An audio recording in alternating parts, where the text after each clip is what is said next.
The path of wisdom and enlightenment. हमारा अस्तित्व सवालों से भरा हुआ है। कौन हम हैं? क्यों हम यहां? और हमारा अंतिम लक्ष्य क्या है? इन सवालों का उत्तर, जो हमें निरंतर परेशान करते हैं, उपनिषदों में निहित है। हिंदू मेरा परिचय के इस श्रृंखला में हम इन अद्भुत ग्रंथों के माध्यम से जीवन के इन गहरे सवालों के उत्तर ढूंढेंगे।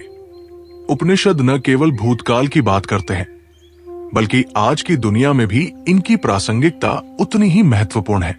आइए हम उपनिषदों की इस यात्रा पर निकलें और समझें कि कैसे इन प्राचीन ज्ञान के द्वारा हम अपने जीवन को बेहतर बना सकते हैं, आत्मिक शांति प्राप्त कर सकते हैं और इस सृष्टि में अपनी भूमिका को सही तरह से निभा सकते हैं। भृगु और वरुण की कथा, जीवन के सार की खोज में ध्यान और आत्मा की यात्रा। परिचय। भारतीय आध्यात्मिक साहित्य में उपनिषदों का विशेष स्थान है, जो आत्मज्ञान, ब्रह्म ज्ञान और जीवन के रहस्यों को समझाने वाले प्राचीन ग्रंथ हैं। इनमें जीवन के गहनतम प्रश्नों के उत्तर और ब्रह्मा के स्वरूप को जानने का प्रयास मिलता है। उपनिषदों में वर्णित कथाएं न केवल आध्यात्मिक दृष्टिकोण प्रस्तुत करती हैं, बल्कि मानवीय अनुभवों के गूढ़तम पहलुओं को भी उजागर करती है। ऐसी ही एक प्रेरक कथा है भृगु और वरुण की, जो तैत्तिरीय उपनिषद के भृगुवल्ली खंड में वर्णित है।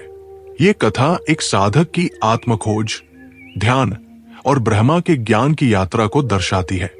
कथा का प्रारंभ ज्ञान की पिपासा। भृगु, जो महर्षि वरुण के पुत्र थे, उनमें ब्रह्मा के स्वरूप को जानने की तीव्र जिज्ञासा उत्पन्न हुई। उन्होंने अपने पिता वरुण से पूछा, ब्रह्मा क्या है? वरुण ने उत्तर दिया, वो जो सभी कुछ उत्पन्न करता है, जिसका पोषण करता है और अंत में जिसमें विलीन हो जाता है, वही ब्रह्मा है। इसे जानने के लिए तप करो। इस उत्तर ने भृगु को तपस्या के मार्ग पर अग्रसर किया। ये कथा ध्यान और तपस्या के माध्यम से सत्य की खोज को दर्शाती है। वरुण ने भृगु को सीधे उत्तर देने के बजाय उन्हें स्वयं अनुभव के माध्यम से ब्रह्मा को जानने के लिए प्रेरित किया। ये इस बात का प्रतीक है कि आध्यात्मिक ज्ञान केवल सुनने और पढ़ने से प्राप्त नहीं होता।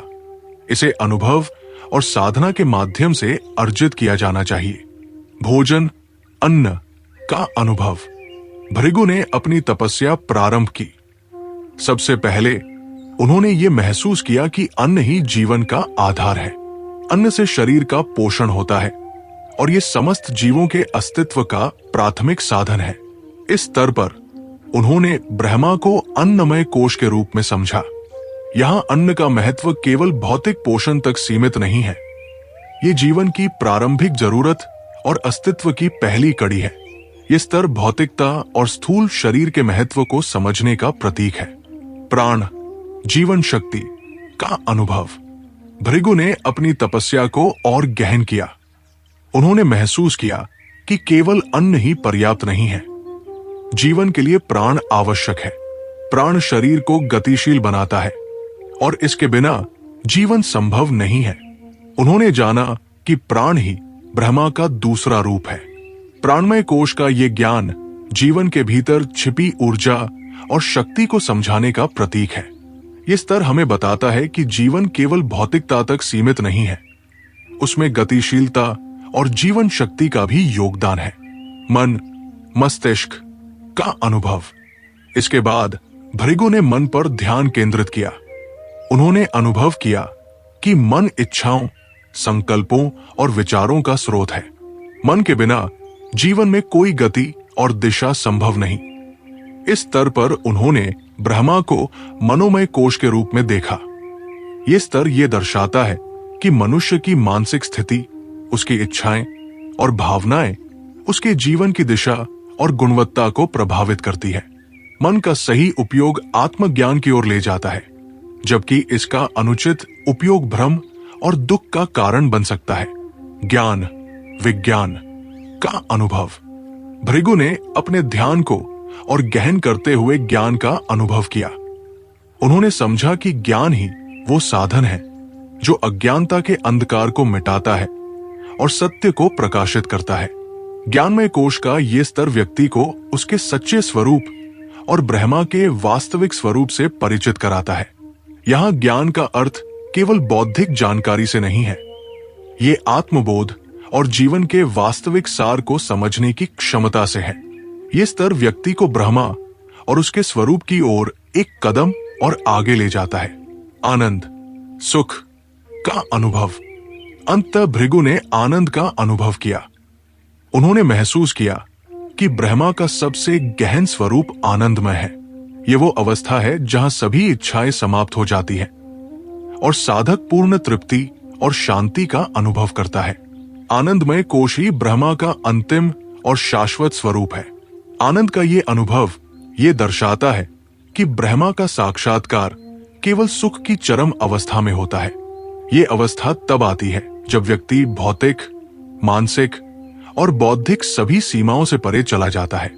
कथा का निष्कर्ष, आत्मज्ञान की पूर्णता।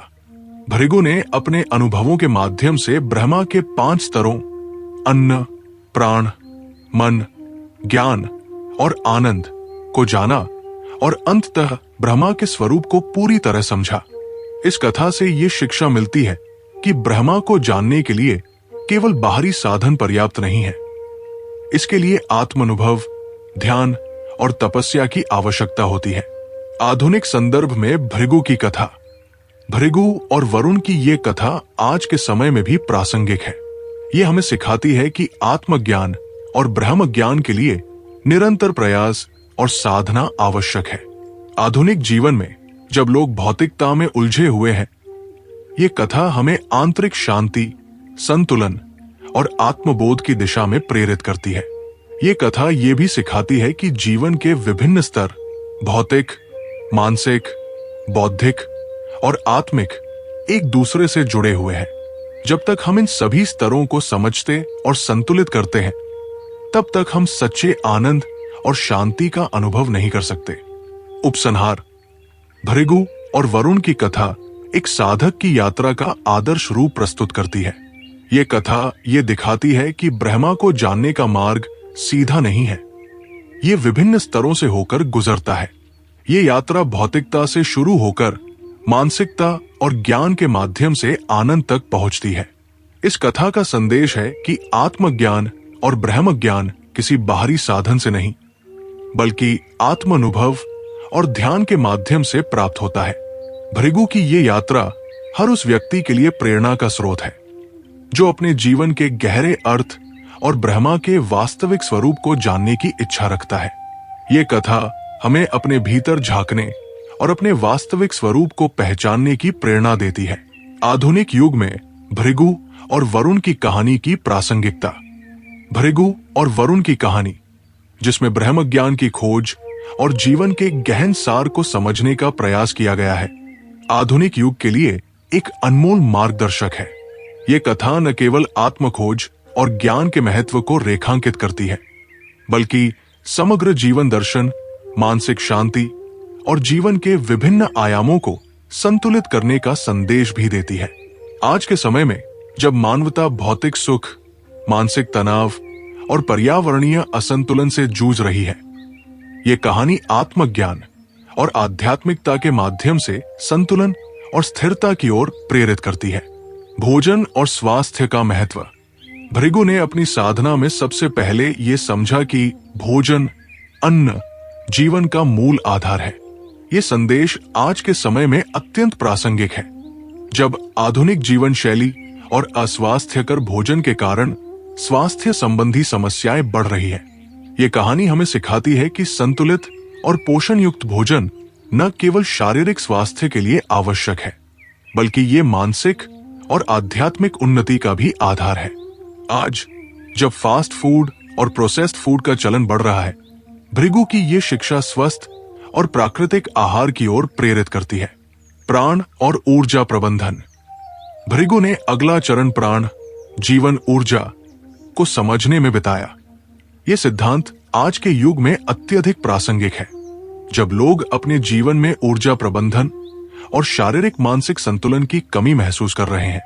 योग, प्राणायाम और ध्यान जैसे प्राचीन साधन जो आज की आधुनिक जीवन शैली में ऊर्जा और संतुलन बनाए रखने में सहायक है। इस कहानी के मूल संदेश के अनुरूप है। मानसिक स्वास्थ्य और मस्तिष्क का महत्व। भृगु की साधना में तीसरा चरण मस्तिष्क, मन को समझने का था। वर्तमान समय में जहां मानसिक स्वास्थ्य एक गंभीर मुद्दा बन चुका है, यह संदेश अत्यंत प्रासंगिक है। तनाव, चिंता और अवसाद जैसी समस्याओं के समाधान के लिए मन का संतुलन और सकारात्मक सोच आवश्यक है। यह कहानी हमें याद दिलाती है कि मनुष्य का मस्तिष्क न केवल जीवन का संचालन करता है, बल्कि ये आत्मज्ञान और शांति की ओर ले जाने वाला एक शक्तिशाली माध्यम भी है। ज्ञान और शिक्षा का महत्व। भृगु ने अपने साधना के चौथे चरण में ज्ञान को ब्रह्मा का स्वरूप माना। ये शिक्षा आधुनिक समाज में अत्यंत महत्वपूर्ण है, जहां तकनीकी ज्ञान और जानकारी के बावजूद लोग आंतरिक संतोष और शांति से वंचित है। ये कथा ये सिखाती है कि ज्ञान केवल बाहरी जानकारी तक सीमित नहीं है। सच्चा ज्ञान आत्मा और ब्रह्मांडीय सत्य को समझने में निहित है। आनंद, सुख और आत्मिक संतोष। भृगु की साधना के अंतिम चरण में उन्होंने आनंद को ब्रह्मा का सर्वोच्च स्वरूप पाया। आज जब लोग बाहरी सुख और भौतिक वस्तुओं में आनंद खोज रहे हैं, ये संदेश हमें याद दिलाता है कि सच्चा सुख आत्मा के भीतर है। ये कहानी हमें आत्म साक्षात्कार और आंतरिक शांति की ओर प्रेरित करती है, जो बाहरी उपलब्धियों से प्राप्त नहीं हो सकती। पर्यावरण और स्थिरता का संदेश। भृगु और वरुण की ये कहानी पर्यावरण और प्रकृति के साथ संतुलन स्थापित करने की प्रेरणा भी देती है।